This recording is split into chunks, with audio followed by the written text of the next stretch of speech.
전쟁이 시작되기 전에 이런 제목으로 말씀을 나누겠습니다.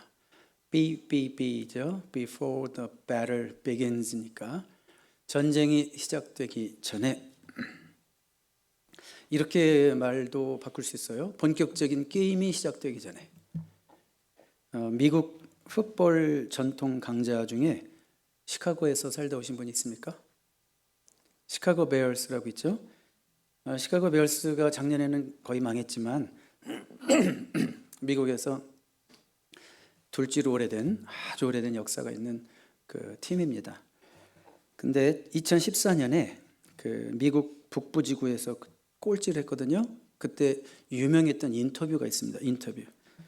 당시 성적이 그저 그랬던 마이애미 돌핀스한테 지고 난 다음에 있었던 인터뷰였는데, 그 당시 유명 선수였던 브랜든 마셜이라고 있어요. 거의 모르시죠? 한 두 번 알 것 같은데, 그렇죠? 브랜든 마셜이 기자와 인터뷰를 했습니다. 왜 진 것 같습니까? 왜 졌죠? 이렇게 좋은 선수 두고 왜 졌죠? 그랬을 때 너무 유명한 말을 해서 제가 적어왔어요. We lost in the locker room. 그런 말을 했어요. 우리 사모님 이걸 알려주셨어요. 자, We lost in the locker room. 우리는 이미 경기장으로 나가기 전에, 유니폼을 입기도 전에, 첫 발을 디디기도 전에 라커룸에서 이미 졌습니다. 이렇게 얘기했습니다. 준비할 때부터 진 거예요. 왜냐하면 선수 간의 심한 불일치와 다툼이 있었거든요. 팀플레이가 되겠습니까? 그래서 졌다, 이렇게 얘기합니다. 자, 이것은 풋볼 같은 스포츠에만 적용되는 것이 아니라 우리 인생 게임에도 적용됩니다. 우리의 어떤 영적인 싸움에도 적용이 됩니다. 그러니까 본 게임에서 이기기 위해서는 본 게임에 들어가기 전에 먼저 이겨야 할 싸움이 있고 준비해야 할 것이 있다, 그런 말이죠. 어떤 분이 그래요. 오늘 하루 직장 망쳤어요. 오늘 하루 직장 생활 망쳤어요. 이렇게 얘기하는 분이 있어요. 이유가 뭘까요?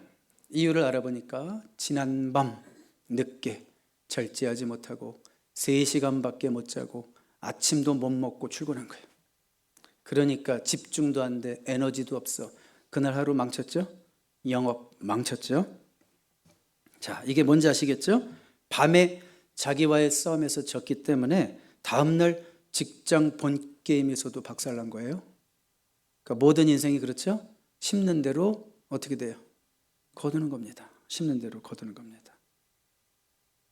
자, 준비한 만큼 본 싸움에서 승리할 수 있기 때문에 우리 하나님께서 이스라엘 백성들을 이제 여리고를 필두로 해서 많은 전쟁을 치르기 전에, 싸움을 시작하기 전에 몇 가지를 준비시키시는 거예요. 라커룸부터 정리하자. 몇 가지를 준비시키시는 거죠. 자, 무엇을 준비했을지 이제 한번 성경 속으로 서서히 한번 들어가서 진짜 영적 싸움에서 이기기 위해서, 우리 인생의 게임에서 이기기 위해서 우리가 뭘 준비해야 되는가 한번 생각하는 시간을 가졌으면 좋겠어요. 자, 이스라엘 백성들이 요단강을 기적으로 건넜죠. 여호수아 3장의 얘기였습니다. 기적적으로 추수기에, 물이 막 범람하고 넘치는 그 시기에 기적적으로 마른 땅을 건넜습니다. 그리고 나서 길갈이라는 곳에 돌을 몇 개 세워요? 12개를 세우죠. 그건 뭐예요? 잊지 말자. 잊지 말자. 우리 어렸을 때 그런 얘기 항상 했어요. 잊지 말자 6.25. 그랬는데 잊지 말자 이거예요. 돌을 세워놓고 잊지 말자. 하나님이 우리에게 어떻게 행하셨는지, 하나님이 행하셨던 일들을 절대 잊지 말자. 자, 그렇게 길갈에 돌을 세웠습니다. 자, 그리고 이제는 길갈에서 첫 성 여리고까지는요, 지금 일단 요단 서편으로 건너왔죠. 그런데 이제 첫 성 여리고까지는 길갈에서 단 2마일밖에 돼. 2마일. 그리고 군사 전문가에게 물어본다면 지금이 최적의 타이밍입니다. 들어가십시오. 쳐들어가십시오. 이렇게 얘기했을 거예요. 왜 그랬을까요? 이스라엘 백성들의 사기는 올라올 대로 올라와 있고, 또 그 여리고 사람들은 이미 겁에 질려 있어요. 소문만 듣고도. 이미 사기 싸움에서 이겼죠. 여러분 가끔 스포츠 경기 보면 씨름 선수들 둘이 탁 나와서 눈싸움하죠. UFC 뭐 이런 사람들 눈싸움하죠. 그 눈 깔고 이렇게 힘없는 사람들 거의 지던데요. 그러니까 이미 이 사기가 올라올 대로 올라와 있는 이스라엘 백성들. 한번 볼까요? 5장 1절. 요단 서쪽에 아모리 사람의 모든 왕들과 해변의 가나안 사람의 모든 왕들이 여호와께서 요단물을 이스라엘 자손들 앞에서 말리시고 우리를 건너게 하셨음을 듣고 마음이 녹았고 이스라엘 자손들 때문에 정신을 잃었더라. 이거는 뭐 그냥 쳐들어가기만 하면 그냥 끝나는 거예요, 전쟁이. 뭐 이미 다 마음이 녹았고 정신을 잃었어요. 칼을 들어도 손을 부들부들 떨 거야, 그 사람들. 지금 그런 지경이란 말입니다. 자, 그런데 하나님의 전략은 너무 이상해요. 지금 이 순간 모든 남자들은 할례를 받으래요. 2절 봐요. 그때 여호와께서 여호수아에게 이르시되 너는 부싯돌로 칼을 만들어 이스라엘 자손들에게 다시 할례를 행하라 하시매 그랬습니다. 할례가 뭐죠? 남자의 포피를 잘라내는 외과 수술인 거 다 아시죠? 네, circumcision. 여러분 상식적으로 할례를 행하면 남자들이 최소한 한 일주일 동안은 꼼짝 못하는 거예요. 그 당시 항생제가 자연 항생제가 있었는지 모르겠지만 그 당시 의학을 생각해 본다면 할례를 행하면 모든 남자, 그 당시 군사로 동원될 수 있는 60만에서 70만의 모든 병력이 다 무력해지겠죠. 자, 이것이 하나님의 작전이에요. 막 신음하면서 괴로워하면서 낫는 중에 회복이 되는 중에 적들이 쳐들어오면 어떻게 되는 거예요? 200만 이스라엘 민족은 말살될 수도 있어요. 그 순간에. 성경에 그런 예가 있습니다. 그렇죠? 야곱의 두 아들들이 내 동생을 건드렸다고 할례 받으면 우리가 결혼해 줄게 이래놓고 다 할례 받아가지고 세겜 족속을 다 몰살시킨 그런 얘기가 있거든요. 이건 진짜 굉장히 위험한 거죠. 근데 3절 보세요. 여호수아가 부싯돌로 칼을 만들어 할례산에서 이스라엘 자손들에게 할례를 행하니라. 이 어려운 명령에 순종했어요? 불순종했어요? 순종했어요. 이게 얼마나 위험한 광경인지를 보셔야 돼요. 군사 전략적으로 말도 안 되는 일이 벌어지고 있죠. 자, 왜 할례를 행하라고 하실까? 할례가 뭘까? 또 어떤 역사들이 있는가? 우리 4절부터 7절까지 우리 한번 조금 빨리 읽어볼게요. 쉬운 번역입니다. 시작. 여호수아가 할례를 베푼 때는 이런 이유가 있었다. 이집트에서 나온 모든 백성 가운데서 남자 곧 전투할 수 있는 모든 군인은 이집트를 떠난 다음에 광야를 지나는 동안에 다 죽었다. 그때 나온 백성은 모두 할례를 받았으나 이집트에서 나온 다음에 광야를 지나는 동안에 태어난 사람은 아무도 할례를 받지 못하였다. 6절 7절. 이스라엘 자손 가운데서 이집트를 떠날 때 징집 연령에 해당되던 남자들은 40년을 광야에서 헤매는 동안에 그 광야에서 다 죽고 말았다. 주님께서는 우리에게 젖과 꿀이 흐르는 땅을 주시겠다고 우리의 조상에게 맹세하셨지만 이집트를 떠난 조상이 주님의 말씀을 순종하지 않았기 때문에 그들이 젖과 꿀이 흐르는 그 땅을 볼 수 없게 하겠다고 맹세하셨다. 7절. 그들을 대신하여 자손을 일으켜 주셔서 여호수아가 그들의 할례를 베풀었는데 그것은 광야를 지나는 동안에 그들에게 할례를 베풀지 않아서 그들이 무할례자가 되었기 때문이다. 간단히 얘기하면 광야 1세대 백성들이 하나님께 순종하지 않아서 자녀들에게 할례를 베풀지도 않았고 하나님께 순종하지 않아서 1세대들은 여호수아 갈렙 외에는 광야에서 다 죽었다. 그런 얘기거든요. 자, 그런데 지금 이제 광야를 지나고 요단강을 건넌 광야 다음 세대 2세들은 순종하고 있어요. 1세들은 오히려 믿음도 있었다 뭐 이렇게 생각하던 1세들은 불순종했고 지금 2세들은 뭔지도 모르고 홍해 기적도 경험도 못 해본 2세들은 순종하고 있다. 이런 얘기예요. 우리는 보통 어떻습니까? 다음 세대를 걱정하죠. 다음 세대 어떻게 해요? 저 믿음 없어가지고 말이야. 뭐 설교를 해도 듣는 둥 마는 둥 듣지도 않고 아이고 믿음 없어서 어떻게 이렇게 걱정을 하지만 어떤 경우에는 우리의 자녀들이 우리를 걱정해야 할 수도 있어요. 우리가 다 믿음 좋은 것 같지만 속으로 들어가 보면 정말 자녀들이 우리를 걱정할 만해요. 그럴 수도 있어요. 어쩌면 그럴 수도 있어요. 자, 할례가 뭐길래 왜 그렇게 전쟁을 앞두고 할례를 행하라고 하실까요? 할례가 뭐길래? 여러분, 아브라함 때로부터 할례를 행했죠? 성경에 보니까 할례라는 것은 무슨 뜻이냐면 할례를 받음으로써 하나님의 언약 백성의 증표가 생기는 거예요. 사인이. 그러니까 이스라엘 백성들은 내가 할례를 받았지라는 걸 확인할 때마다 아, 우리는 하나님의 백성이지. 더 쉽게 말해서 아, 나는 하나님 거지. 우리는 하나님 거지. 이런 고백을 하게 되는 거예요. 자, 그러니까 이스라엘 백성들은 전쟁을 하기에 앞서서 그들의 정체성을 분명히 해야 될 필요가 있었다. 그런 얘기예요. 나는 누구 건가? 나는 누구에게 속해 있나? 정체성을 분명히 할 필요가 있었다는 얘기입니다. 그러면서 이제 이스라엘 백성들은 할례를 받으면서 어떤 고백을 했을까? 한번 생각해 봐요. 아, 그렇지.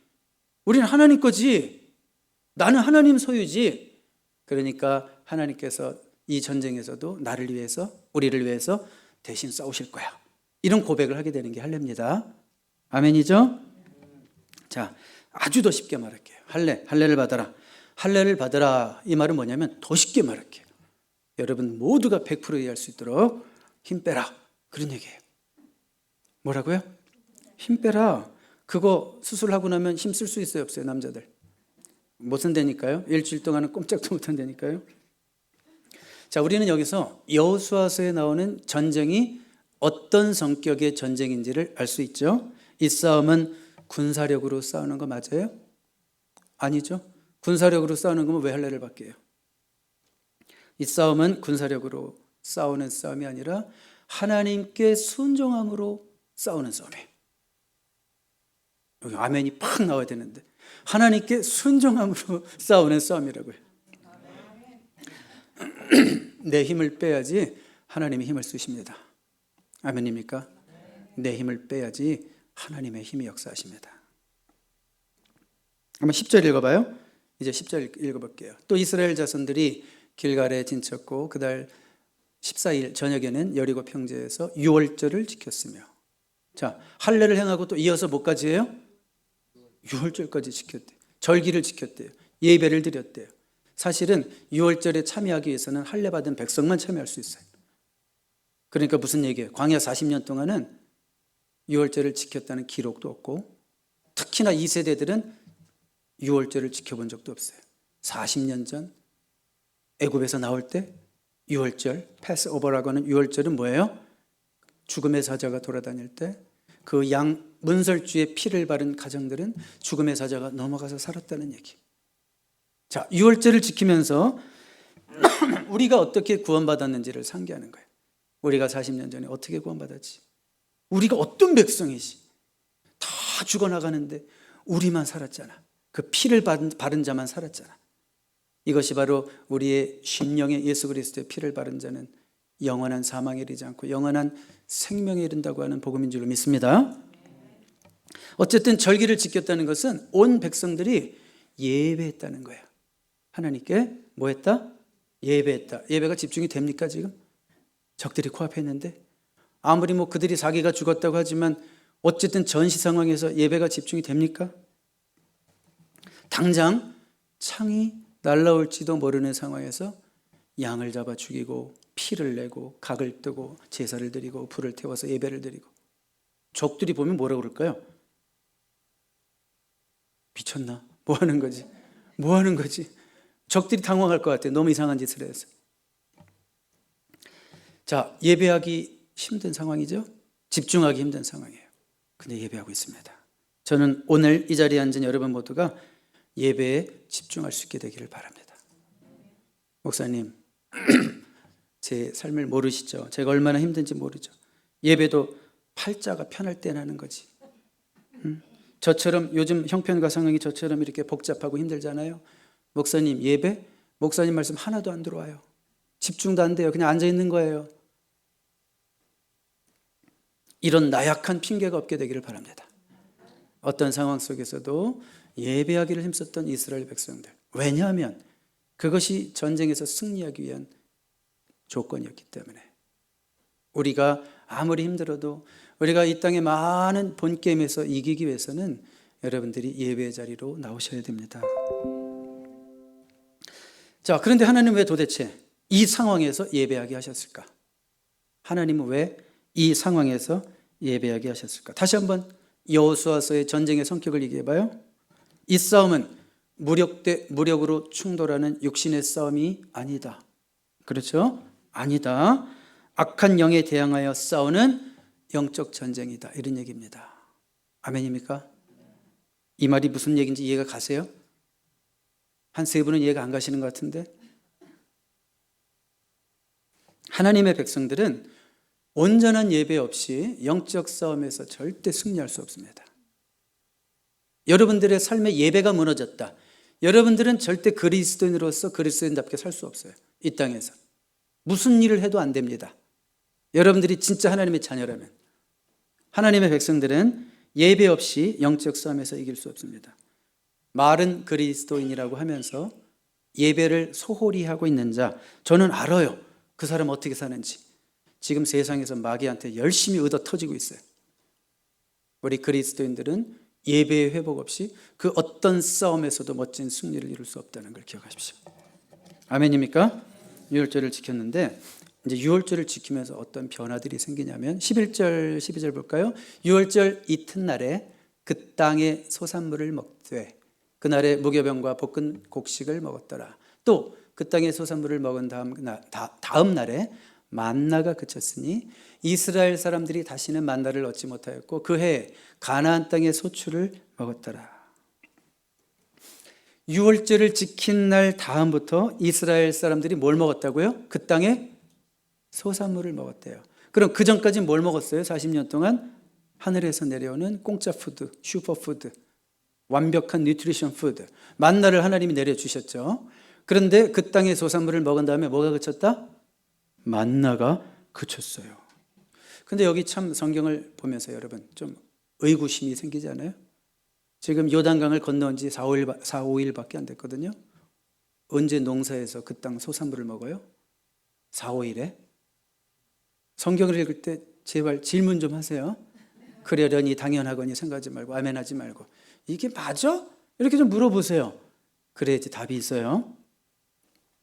자, 여러분 이스라엘 백성들이 요단을 건널 때는 어떤 시기였다고 그랬어요? 3장을 기억하시는 분. 파종기예요? 추수기예요? 추수기였죠. 추수기에는 물이 흘러넘친다고 그랬죠. 이스라엘 백성들이 요단강을 건넜던 시기는 보리 추수기였고 밀 추수기가 시작되는 시기였고 조금 더 지나서 포도 수확철이었습니다.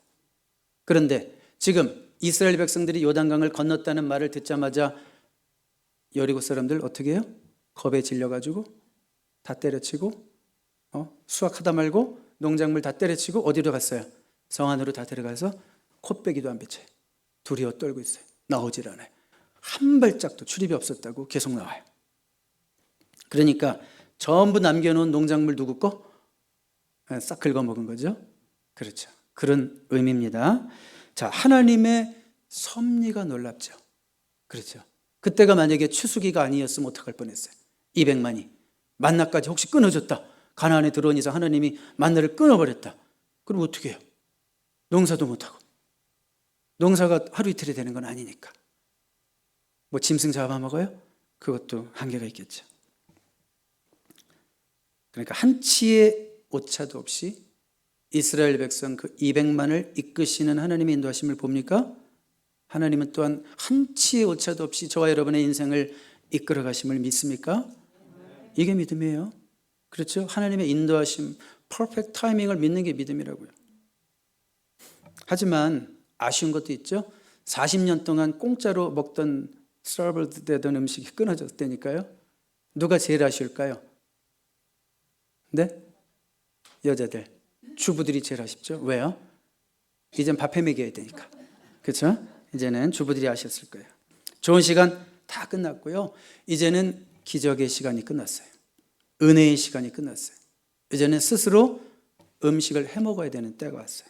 마땅히 그래야 됩니다. 여러분 늘 만나만 기다리는 인생이 되면 안 돼요. 이건 잘 들으셔야 돼요. 만나만 기다리는 인생이 되면 안 돼요. 기적으로만 살려고 하지 말고 일상으로 이제 살아야 되는 거예요. 하나님이 우리에게 기적의 때를 허락하실 때도 있고 은혜로밖에 살 수 없을 때도 있습니다.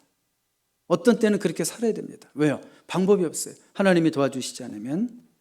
그렇지만 때가 되면 이제는 기적으로 살려고 하지 말고 일상으로 살아야 되고 내가 벌어서 살아야 되는 거예요. 손 벌리지 말고 하나님께 너무 손만 벌리지 말고 늘 기적만 바라는 신앙은 참 위험합니다. 이런 사람은 업앤다운이 너무 심해요. 어쩌다 하나님이 한번 보여주면 또 그냥 뭐 사는 것 같고 또 하나님이 또 간섭 안 하시는 것 같으면 뭐 하나님 어디 계시냐고 그러고 대부분 이단 변절자들이 다 그런 기적만 바라는 신앙인에게서 나와요. 자, 우리 인생에 정말 기적으로 살아갈 때도 있고 은혜로 살아가야 될 때도 있지만 거기에 익숙해지면 병들어요. 잘 들으셔야 돼요. 남에게 빌어먹는 근성이 생기면 사람은 추해지기 시작하는 거예요. 그때부터. 너무 표현이 강한가요? 그리고 생각해봐요. 기적만 은혜입니까? 아니죠. 내 힘으로 수고한 대로 먹고 살 수 있는 것이 하나님의 더 큰 은혜라는 걸 아셔야 돼요. 전도서 3장 3절의 말씀이었어요. 내가 수고함으로 먹고 낙을 누리는 것이 복이라고 그랬어요. 기쁨이라고 그랬어요. 만나만 기다리는 인생 되면 안 됩니다. 자, 우리는 한번 생각해 보세요. 전쟁을 앞두고 이스라엘 백성들이 중요한 두 가지를 했죠. 첫 번째 뭐였어요? 할례를 행했고, 두 번째로 뭘 지켰어요? 유월절을 지켰어요. 참 이상하죠. 전쟁은 타이밍이 생명인데, 그러나 이스라엘 백성들은 이 승리를 위한 피크타임에 할례를 행하느라고 전쟁의 때가 지연되고 있고 유월절을 지키느라고 또 피크타임을 놓치고 있단 말이에요. 자, 그들이 멍청한 겁니까? 그것이 아니라 전쟁이 시작되기 전 그들은 순종의 싸움에서 이기고 있다 이거예요. 락카름 분위기 오케이. 승리하고 있다는 거예요. 이미 승리하고 있다는 거예요. 이제 우리 13절부터 15절까지 오늘 읽었던 말씀을 다시 보는데 여호수아가 여리고에 가까이 이르렀을 때 눈을 들어본즉 한 사람이 칼을 빼어 손에 들고 마주 서 있는지라. 한 사람을 만나는 그런 사건을 소개하는데요. 자, 여호수아의 본격적인 컨퀘스트 정복 전쟁은요 6장부터 시작합니다. 엄밀히 말하면 1장부터 5장까지는 전부 다 preparation, 준비입니다. 전부 다 준비입니다. 싸움이 시작하기 전 마지막 준비가 요거예요. 싸움이 시작되기 전 마지막 준비가 여호수아 5장 13절부터 15절까지인데 싸움이 시작되기 직전에 라커룸으로 찾아오신 분이 있다 이거예요. 한 분이 찾아왔어요. 누굴까요? 칼을 빼어들고 손에 들고 있는 한 사람, 그렇죠? 여호수아가 나아가서 그에게 묻되 너는 우리를 위하느냐 우리의 적들을 위하느냐 이렇게 물어봅니다. 이건 뭐예요? 너 우리 편이냐 적의 편이냐? 저는 이걸 보면서 꼭 그 전시 중에 모르는 사람을 만나면 너 우리 편이냐? 암호 대박, 암호 뭐 이러는 것 같아요. 암호, 오늘 암호가 뭐야? 암호 대박. 여러분 암호에 대한 얘기 좀 우스운 얘기가 하나 있는데 전쟁 중에 그 어떤 사람이 이제 그 군대를 갔는데 근데 이 사람이 발음 중에 우습게 얘기해요. 가볍게 들으세요. 이 사람이 발음 중에 아 발음이 안 된대. 아 발음. 그래서 아 발음이 안 돼서 집안 내력이 그래. 아 발음이 안 돼서 꼭 아가 들어가면 아가 이 이렇게 나는 거죠. 이. 자, 그런데 전쟁 중인데 이제 그날의 암호가 고구마였대요. 고구마. 그러다가 아주 긴박한 상황에서 만났는데 보쳐 서는 사람이 오늘 암호가 뭐냐? 그러니까 고구미 이렇게 했죠. 당연히 고구미. 이상한데 이상하잖아요. 야, 오늘 암호가 뭐라고? 고구미. 이게 안 되는 거예요. 고구마가 안 되는 거예요. 고구미. 그래가지고 보쳐 쓰던 사람이 또 충성스러운 사람이잖아요. 적이구나. 그러면서 죽였대요. 쏴 죽였대. 쪼크라고요. 네. 근데 죽으면서 뭐라고 죽었냐면, 오늘의 암호가 김진기. 모두 쓰면 할 수 없어요. 네. 감장가. 네. 네. 자, 여러분, 근데 보세요. 자, 보세요. 여호수아가 나가서 그에게 묻되 너는 우리를 위하느냐 우리의 적들을 위하느냐 우리 편이냐 적의 편이냐. 이건요 근본적으로 잘못된 질문이에요. 근본적으로 잘못된 질문. 왜 그런지 알아요? 마치 전쟁의 승패가 꼭 누구에게 달려있는 것처럼 얘기하고 있어요. 하나님 자기잖아요. 네가 내 편이면 나를 위해서 싸워라. 그럼 좀 보탬이 될 것 같다. 이런 얘기죠. 마치 전쟁의 승패가 자기에게 달려있는 것처럼 얘기하고 있죠. 이 군대 장관이 뭐라고 대답하는지 보세요. 14절. 이르되 아니라 그것도 아니고 저것도 아니다. 나는 여호와의 군대 장관으로 지금 왔느니라. 이건 뭐예요? 전쟁의 승패가 너에게 있는 게 아니거든. 나에게 있거든. 교정시켜주는 거죠. 이 전쟁은 네가 이끄는 것이 아니라 내가 이끄는 것이다. 내가 군대 장관으로 그래서 지금 이 자리에 와 있다. 이렇게 말하고 있는 거예요. 자, 이해가 가요? 이 전쟁은 누가 이끄는 거라고요? 군대 장관 하나님이 이끄시는 거죠. 여호수아는 즉시 땅에 엎드려 절했습니다. 무슨 뜻이에요? 알아봤다는 얘기죠. 그분이 어떤 분이신지 알아봤다고 그랬죠. 땅에 엎드려 절했다는 것은 예배했다는 말이랑 똑같은 거예요. 자, 여러분, 천사는 우리의 예배를 받을 수 있어요, 없어요? 우리가 천사한테 예배하려고 그러면 천사가 손사래를 칩니다. 날개사래를 칩니다. 성경에서 천사는 절대 피조물의 예배를 받지 못해요. 자기도 피조물이기 때문에. 우리의 예배를 받으실 수 있는 유일한 분이 누구신가요? 하나님이시죠. 바로 하나님인 걸 알아차렸죠. 그래서 그에게 이르되 내 주여 종에게 무슨 말씀을 하려 하시나이까. 이 말은 어떤 말씀을 하시든지 순종하겠습니다. 그런 뜻입니다. 자, 그리고 이 사건에서 중요한 거는 이제 군대 장관이 뭐라고 하는지 보세요. 15절 여호와의 군대 장관이 여호사에게 이르되 내 발에서 신을 벗으라. 신을 벗으라. 이것도 여러분 보는 순간 어디서 본 것 같은데. 그런 분들은 아주 훌륭한 분이에요. 어디서 본 것 같은데 내 발에서 신을 벗으라. 어디서 봤어요? 네? 어디서 봤어요? 네, 모세가 호렙산 떨기나무 가운데 하나님의 부르심을 받을 때 하나님이 내 발에서 신을 벗으라 그랬잖아요. 여러분 여호수아 보면 놀라울 정도로 모세와 여호수아를 병행시키고 있어요. 계속. 그런데 모세에게도 신을 벗으라 하신 하나님께서 여호수아에게도 신을 벗으라 말씀하고 계시죠. 그러니까 이 말씀을 하시는 분은 하나님이 분명해졌죠? 하나님이 분명합니다. 여호수아는 신발을 벗었어요? 안 벗었어요? 그대로 행하니라. 신발을 벗는다는 것은 권위의 순복을 의미하는 거예요. 그 권위에 순복합니다. 당신의 권위에 순복합니다. 종이 되겠습니다. 이런 뜻이에요. 종이 되겠습니다. 그리고 신발을 벗는다는 것은 저는 준비가 안 되어 있습니다. 이런 뜻이에요. 어디 전쟁에 나가기 위해서도 군화를 신어야 되죠. 근데 군화를 벗었다. 무슨 뜻이에요? 저는 아무것도 준비가 안 되어 있습니다. 저는 싸울 준비가 안 되어 있고 싸울 수도 없습니다. 주님이 싸우실 줄로 믿습니다. 그런 의미가 있는 거예요. 자, 신발을 벗어라. 이 말을 그러니까 더 쉽게 신발을 벗어라 그랬을 때 군대 장관이 그 말이 뭐예요? 너는 종이다. 그 얘기란 말이에요. 내가 주인이다. 내가 싸운다. 이 말이라고요. 고달픈 인생들의 특징이 뭔지 알아요? 고달픈 인생들의 특징은 도대체가 신발을 벗을 줄을 몰라요. 이 말이 이해가 가시길 바라요. 왜 안 벗을까요? 냄새 날까 봐? 그런 얘기하는 게 아니라 모든 것을 자기가 책임지려고 하는 인생이 고달픈 거예요. 자기가 다 싸워야 되는 거로 생각하고 자기가 다 해결해야 되는 것으로 생각하고 모든 내가 행한 일의 열매도 다 내가 봐야지 돼야 된다고 생각하고 안 그러면 내 위신이 떨어진다고 생각하고 이런 인생이 고달픈 거예요. 물론 우리가 해야 할 일이 있어요, 없어요?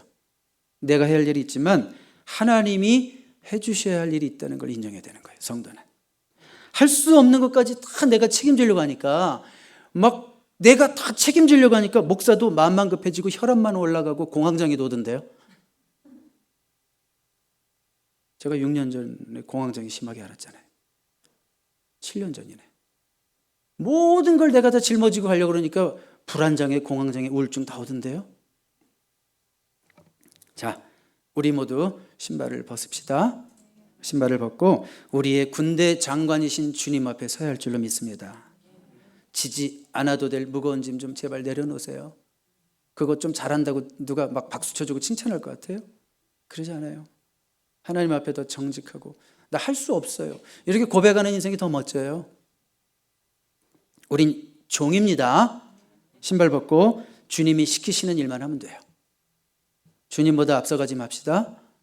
주님이 싸울 일 없게 만들지 마요. 자, 이제 결론을 내립니다. 이제 비로소 이스라엘 백성들이 전쟁에 나갈 준비가 된 거예요. 여러분, 인생은 싸움의 연속입니다. 본 게임의 연속이에요. 싸움이 많고 할 일이 많아서 바쁘고 분주할수록 우리는 어떻게 되는가? 본질로 돌아가야 돼. Back to the basic. 기본으로 돌아가야 돼. 영적 할례를 받아야 됩니다. 무슨 얘기예요? 힘 빼세요. 힘 빼세요. 하나님이 일하실 수 있도록 힘 빼세요.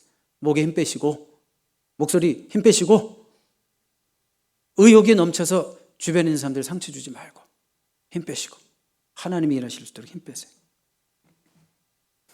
그리고 예배 자리로 나갑시다. 그리스도인에게는 예배 없이 승리 없다는 거. 우리 일상의 모든 게임에서 100점 100패입니다. 예배에서 승리하지 못하면. 그리고 기적 바라지 말고 일상을 삽시다. 기적 바라는 신앙, 아직도 여전히 기적만 바라는 신앙 위험합니다. 그리고 신을 벗읍시다. 하나님의 주인 되심을 인정하고 내가 할 일만 잘 감당하는 저와 여러분 될 수 있기를 바랍니다. 이것이 본 게임이 시작되기 전에 라카룸에서 우리가 준비해야 될 것입니다. 그럼 하나님께서 저와 여러분을 위해서 대신 싸우실 줄로 믿습니다. 기도하겠습니다. 하나님 아버지 감사합니다. 우리 자신을 돌아봅니다. 우리는 얼마나 싸움의 핵심과 본질을 놓치며 살 때가 많았습니까? 내 힘으로 되지도 않는 싸움을 싸우려다 스스로 지쳐서 쓰러지고 넘어지는 때는 얼마나 많았습니까? 전쟁은 하나님께 속한 것임을 고백합니다. 다만 나는 내가 마땅히 싸워야 할 싸움만 감당하겠습니다. 나의 힘을 빼겠습니다. 예배자로 서겠습니다. 신을 벗고 오직 주님만을 의지하겠습니다. 나를 위해 대신 싸우시는 하나님을 경험하게 하시고 승리를 체험하게 하옵소서. 예수 그리스도의 이름으로 기도드립니다. 아멘.